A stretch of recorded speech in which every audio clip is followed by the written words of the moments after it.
Welcome back to Ranin online be like an ambitious bird. और आपका स्वागत है आपके अपने चैनल पर जिसका नाम है run in online. Previous lecture में हमने डिस्कस किया था सीरीज जो हमारी नोट सेट की चल रही थी उसका पार्ट 2। अब जो बचा है पार्ट 3 उसे हम कंप्लीट करते हैं। आज इस लेक्चर में देखते हैं।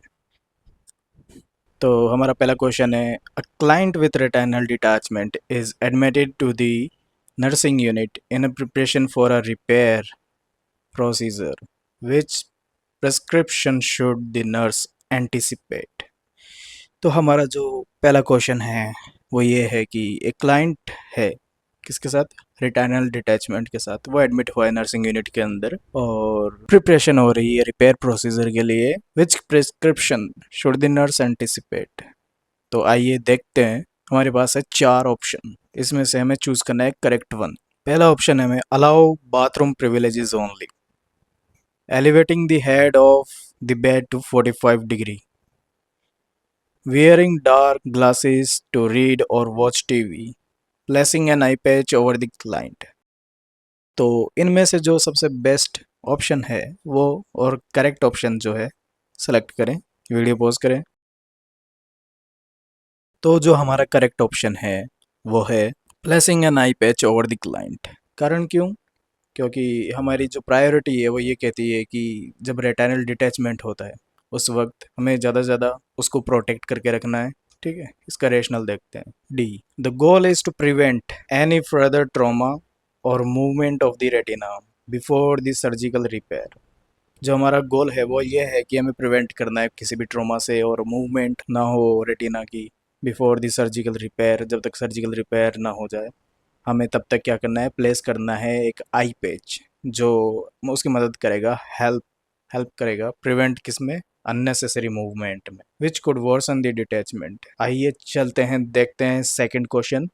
एडवर्स इफेक्ट ऑफ थियाजाइड, यहाँ पे बात हो रही है adverse effect of thiazide not include. कौन सा नहीं है? Thiazides, hypercalcaemia, hypouricaemia, hyperlipidaemia, hypomagnesaemia. Video pause करें, अपना करेक्ट ऑप्शन चूज करें और सही ऑप्शन बताएं। तो हमारा जो सही ऑप्शन है वो है hypouricaemia, option B. Hypercalcaemia, hyperlipidaemia, hypomagnesaemia, ये सब क्या होते हैं, कोज होते हैं थियाजाइड डायूरेटिक्स के, लेकिन जो मेनली नहीं होते वो ये है। Question number 3, the normal intraocular pressure is 8 से 21 mmHg, 16 से 25 mmHg, 20 से 35 mmHg, 19 से 38 mmHg।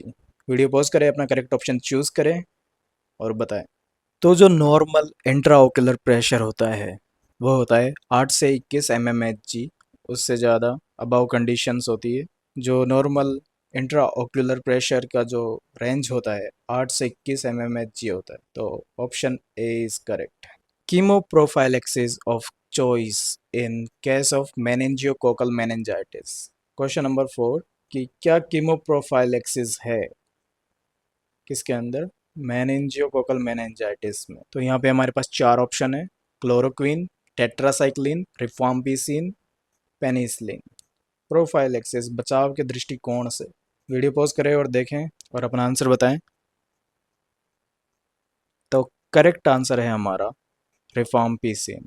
ये क्या है, रिफाम्पिसिन जो होती है ना वो रिकमेंड की जाती है किसके लिए, क्लोज कॉन्टैक्ट में जो पर्सन है किसके, मेनिंजियोकोकल डिजीज के, उनको रिफाम्पिसिन दी जाती है। ये क्या है, ड्रग ऑफ चॉइस है।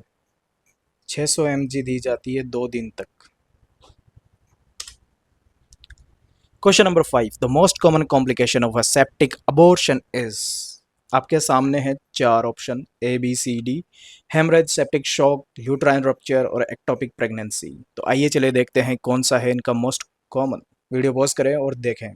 तो जो मोस्ट कॉमन कॉम्प्लिकेशन है सेप्टिक अबॉर्शन वो है septic shock, option B, septic shock. Option B जो था कि सही आंसर। जो मोस्ट कॉमन कॉम्प्लिकेशन होता है सेप्टिक अबॉर्शन का वो होता है सेप्टिक शॉक, जो कि होता है कैसे, इन्फेक्शन जो होता है अबॉर्शन से वो स्प्रेड हो जाता है ब्लड स्ट्रीम में और सीवियर सिस्टमेटिक इन्फ्लामेटरी रिस्पॉन्स भी होता है। रिजल्ट करता है क्या, मल्टी ऑर्गन फेलियर के अंदर। अगर इसे ट्रीट नहीं किया जाता तो ये बहुत घातक हो सकती है। आइए चले देखते हैं question number 6। Hair colour in human turns white due to absence of which of the following pigments. यहाँ पे हमारे पास है 4 ऑप्शन। पहला ऑप्शन है मेलानिन, दूसरा मेलाटोनिन, तीसरा है बिलिरुबिन, चौथा है बिलीवर्डिन। वीडियो पॉज करें, अपना करेक्ट आंसर बताएं। क्वेश्चन नंबर 6 का जो सही आंसर है वो है मेलानिन, सही आंसर। कारण क्यों? ऑप्शन ए मेलानिन, ठीक है। Hair becomes white due to presence of air bubbles. Air bubbles आ जाते हैं कहाँ पे? जहाँ पे मेलेनिन के पिगमेंट्स होते हैं, इस वजह से बाल वाइट हो जाते हैं। Biomedical concept of health is based on question number 7, जिसके कुछ ऑप्शन है।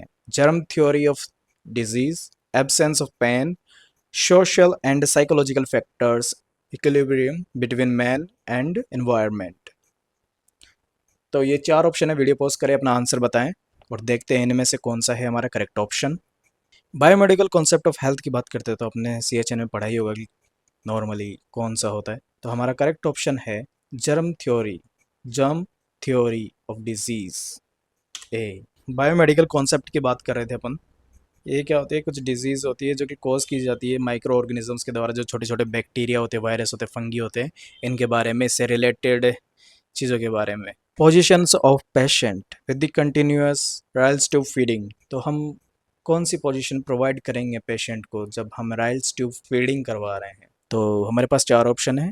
पहला ऑप्शन है सुपाइन, सेकंड ऑप्शन है फावलर्स, सेकंड है प्रोन, डी है साइडलाइन। तो चूज योर करेक्ट ऑप्शन। हमारा करेक्ट ऑप्शन क्या है? वीडियो पॉज करें और देखें। तो हमारा करेक्ट ऑप्शन है Fowler. Fowler position, sitting upright, is recommended during enteral feeding to reduce the risk of aspiration।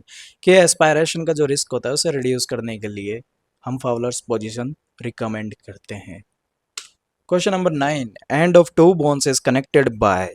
Option A muscles, option B tendons, option C ligaments, option D cartilages. जो दो bone को जोड़ती है उसे क्या कहते हैं? तो हमारा करेक्ट ऑप्शन है सी लिगामेंट। जो दो बोन को जोड़े वो लिगामेंट, और जो मसल्स और बोन्स को जोड़े वो टेंडन। अ बैंड और sheet of strong fibrous connective tissue connecting the articulating bones eight joint called ligament. ठीक है, फाइब्रस कनेक्टिव टिश्यू होते हैं जो सर्व करते हैं attachment of the muscles to bones, ठीक है, जिसे हम टेंडन्स बोलते हैं। लिगामेंट बोन से बोन जोड़ना, ठीक है, मसल से बोन जोड़ना टेंडन्स। लास्ट क्वेश्चन हमारा, question number 10। Which part of the neuron is responsible for the synthesis of neurotransmitter. तो कौन सा पार्ट है न्यूरॉन का जो कि रिस्पॉन्सिबल है और सिंथेसिस करता है न्यूरोट्रांसमीटर का? ऑप्शन है हमारा A axon, option B dendrites, option C soma cell body, option D synaptic terminals. Choose your correct option wisely और कमेंट योर आंसर। देखते हैं कौन सा सही आंसर है। वीडियो पॉज करें। तो हमारा सही आंसर है soma cell body. Option C is correct option. क्योंकि जो सोमा होता है उसके अंदर होते हैं cell organelles including the machinery, जो जरूरत होती है किसके लिए? सिंथेसिस करने के लिए, क्या? न्यूरोट्रांसमीटर का, which then transported to axon terminals, जिसे बाद में क्या है कि ट्रांसपोर्ट कर दिया जाता है कहाँ पे? एक्सॉन टर्मिनल्स पर। तो ये हमारा पार्ट 3 के कुछ इंपॉर्टेंट क्वेश्चंस जो नॉर सेट और अदर कॉम्पिटिटिव एग्जाम्स के पर्पज से बहुत इंपॉर्टेंट है।